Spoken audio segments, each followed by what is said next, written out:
What's up guys, today I'm going to be showing you guys how to build like a pro on console. Now this topic is really broad just because building in general is something that you have to learn naturally, and no matter how many tips you get, it's all about decision making when it comes to building. But I do believe there are certain steps and tips that you can follow to make your building a lot better. In this video I'm going to go over techniques that I use personally in Fortnite, and I'm not going to go ahead and say that I'm the best builder in Fortnite, but I rarely get outbuilded in games, and I honestly feel like these techniques have really improved my building in general. I'm going to go over a couple of basic tips throughout this video.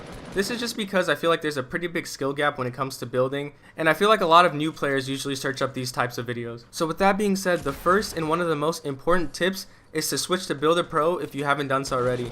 This is probably one of the most basic tips that you can do, and it will help you massively if you're not using this builder layout. If you want to see why Builder Pro is so important or so good, you can check out my best console settings or my best controller settings video where I go into depth of why that building type is better than all the other ones. After you switch to Builder Pro, go into your main settings and look for the setting that says aim assist when editing and make sure that's switched off. Also, make sure that you have turbo building on. I think it's on by default, but make sure that it's on just because it'll help you massively with building, just because all you have to do is hold down your triggers rather than clicking them one by one. Now that the settings are out of the way, I'm gonna go over the methods and techniques that can help you build a lot faster. You should always be practicing your building and your building techniques in playground mode. This will help you massively, and it's a permanent time mode. It's never gonna go away. And if you have the opportunity to, play with a friend in playground mode and have as many build fights as you can possibly do.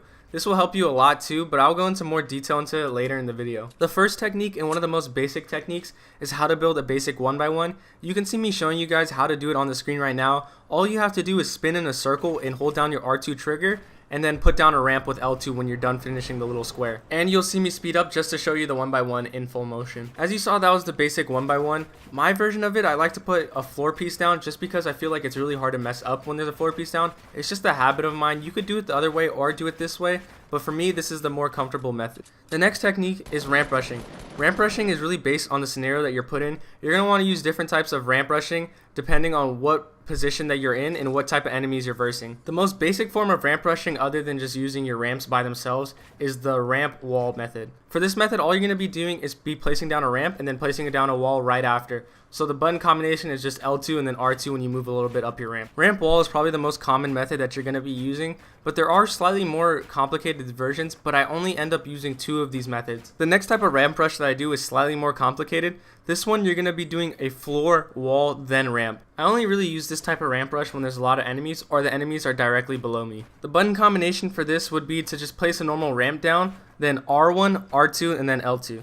Another technique that's good to learn is learning how to build up to someone without taking damage. This is something I can't really show you just because it also really depends on your scenario, but always make sure to cover yourself with a pyramid or floor when you're building up, just to make sure you don't get hit. Also, I'm going to go over editing just a little bit, just because I feel like it's important. I'm not going to go entirely into editing just because it's a really complicated thing to learn, but for console building, it's very important to learn. So unfortunately for console, to edit, you have to hold down circle or B, whatever console you're playing on, unlike PC where you can just click a button. This is just really unfortunate because you have to get the timing down correct or else you're going to mess it up. The only real way to practice the timing on editing for console is to go into playground mode and build yourself a 1x1 as high as you can up and then edit your way down it, or just play a game a lot and get used to the timing. I'm going to go over editing for the walls and ramps just because I feel like those are the most important structures that you want to be editing. For the walls, the most common thing I see myself editing is the L structure. You can do it both on the left and right side, and you can do it for top and bottom. You can also see me editing other types of openings. You can slow down the video and watch it yourself. I'm not going to go over these type of openings,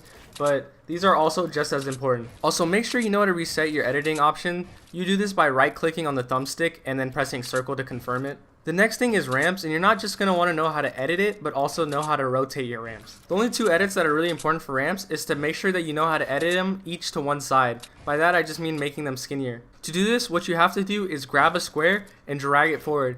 It's relatively the same thing when rotating the stairs, but instead you're using the middle and then you're dragging it to whatever direction you want it to go. The final tip that I can give, and is the tip that I said I'll go more into depth for later in the video, is to play your friends in playground mode and have build fights with them. This is important because it will help recreate in-game build fights.